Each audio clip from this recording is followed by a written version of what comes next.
While attending art school, I believed that if I worked hard enough on my portfolio and if I pushed myself to create the best pieces I could, a job would just find its way to me. But unfortunately, that was not how things worked out. And if we're being honest, I don't know if I was quite ready to jump in when I jumped in when I thought I was. When I was younger, all I wanted was a creative career. I didn't have the funds to purchase a Game Boy, a PS2. I relied heavily on going to my grandparents' house to play my cousins' video games and their PS2s, their Game Boys, their GameCubes. And I grew up in the era of the PlayStation 2. I grew up with a lot of these amazing games and stories that still resonate with me as an adult. Once I figured out you could kind of make a career out of this, I really thought to myself, this was what I wanted to do. This was maybe what I was born to do. Psych. Anyway, I got really good at drawing and painting. I put myself through art school. I actually put myself through one of the worst art schools in the United States. I attended the Art Institute, which is probably now shut down. The school I went to, at least, is shut down. However, while attending art school, I realized that art school really pushes this theory of if you put this many hours into your art, you are guaranteed to improve, which is false. My belief is that it's false, because if you're putting X amount of hours into a craft, and if you aren't doing that craft the correct way, you are going to get nowhere if you don't know the foundation. It actually took me a while to believe in this, because I thought for a while I was great and I was going to be doing big things, but my art just wasn't there at the level I needed it to be hireable. And after graduating, I actually went to a post art academy and spent a semester there, and wow, it just solidified everything. All however many hours I spent wasting time at the Art Institute just kind of clicked once I went to a semester at this academy in Los Angeles, and it worked. I got really good really fast. I started looking for work, super excited. Finding work was hard to find, I'm not gonna lie, but once I got in, I was ecstatic. School didn't teach me that it was probably gonna take me about 4 years after graduation to get my first job in the industry. School doesn't teach you that, which they should, because it takes a while, especially for a creative career, to get in and to stay in once you're in the industry, due to the layoffs and the potential negatives. While I was working at these studios, for me, the expectation started to set in that this was a job. Yes, it was creative. Yes, I was having fun. But at the end of the day, it was a job. There was competition.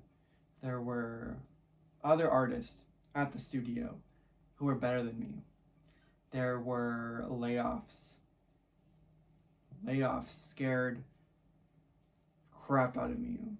And a lot of my friends at the time would always talk about, like, oh, you're going to be employed here, but you need to have another thing lined up down the line in case this goes wrong and that. I was like, what? I just got a job here. What do you mean I have to look somewhere else while I still have this job, just in case I get laid off, just in case this isn't stable enough for me to keep?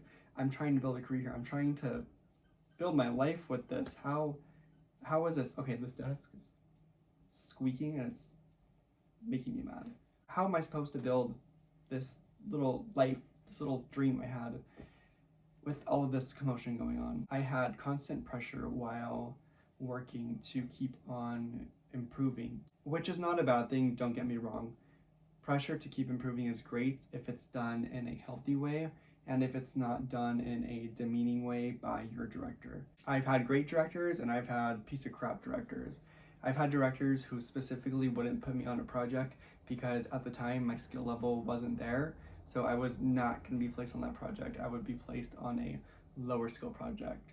And I would have some directors who really appreciated what I could bring and who saw the potential and would put me on these higher end projects. I was tying my self-worth to a lot of this work, a lot of this design work, a lot of these pitches, a lot of these pitch decks, a lot of these sketches, whatever, for these clients. And I was tying my personal being to that, which you don't do, which I soon found out. It was draining. It just felt like I wasn't enough for my director for these companies, and it just gets so much. I worked in a lot of agencies, so we had a lot of projects coming in and out of the door, trying to pitch a lot of different things to a lot of these different companies. You get attached to what you're working on for so long, and when it's scrapped, it's cut, it's gone. And when I say gone, I mean gone. You're never gonna see that project again. You're never gonna be able to ever post any art about that again, that you worked on it, any mention of it. It's just gone in the trap of the NDA.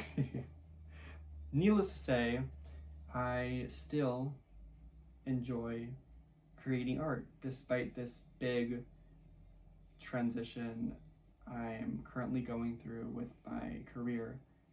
And sometimes it feels very weird to say and to admit that I actually am a nurse. There's no competition. Getting projects, being on projects, the clout, what you worked on, who cares? At the end of the day, now as a nurse, I'm saving somebody. I'm making sure they're safe.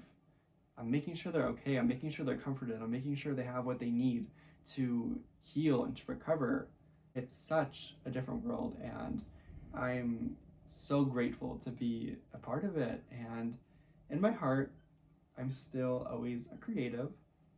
I mean, I'm still working on my own personal art still, but it's just a wonderful transition that I'm currently going through. I'm still learning how to navigate this, and it feels like I'm kind of growing up, but I'm just starting a brand new change.